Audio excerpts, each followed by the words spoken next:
পশ্চিমা দেশের গৃহপালিত পাখি টার্কির চাষ হচ্ছে বাংলাদেশে। নওগাঁর শালুকা গ্রামের জিলুর রহমান বাণিজ্যিকভাবে শুরু করেছেন টার্কি চাষ।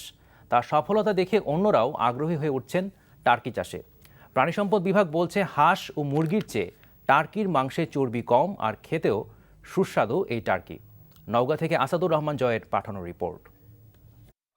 টার্কি দেখতে অনেকটা ময়ূরের মতো।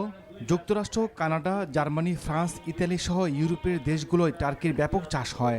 টার্কির মাংস খেতে সুস্বাদু এবং চর্বি কম হওয়ায় সেখানে খুব জনপ্রিয় এটি। বাংলাদেশ সহ দক্ষিণ এশিয়ায় গৃহপালিত বড় আকারের এই পাখিটি সচরাচর দেখা যায় না। তবে প্রতিবেশী ভারতে টার্কির চাষ হলেও খুবই সীমিত। আসার কথা হলো, বাংলাদেশের নওগাঁর জিল্লুর রহমান বাণিজ্যিকভাবে শুরু করেছেন টার্কি চাষ। 2014 সালে ভারত থেকে 22টি টার্কির বাচ্চা নিয়ে এসে শুরু করেন টার্কির খামার। গত 2 বছর তার খামার থেকে বিক্রি হয়েছে প্রায় 700টি টার্কি। এই টার্কিটা আমি ভারত থেকে এক ব্যবসায়ের মাধ্যমে নিয়ে এসেছি 22টি। সেই টার্কিগুলো প্রতিপালন করতে গিয়ে দেখি এই টার্কিগুলো আমাদের দেশে আবহাওয়ায় অত্যন্ত উপযোগী।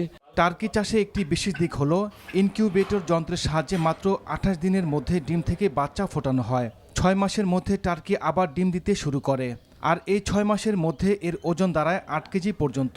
দানাদার খাবারের চেয়ে কলমি শাক ও বাঁধাকপি বেশি পছন্দ করে টার্কি। ওদের ভাইরাল ডিজিজ প্রতিরোধ ক্ষমতা অত্যন্ত বেশি, যে কারণে বার্ড ফ্লু, রানীক্ষেত, গাম্বুরো এই ডিজিজ থেকে এই মুরগিগুলো স্বাভাবিকভাবেই অনেকাংশে মুক্ত।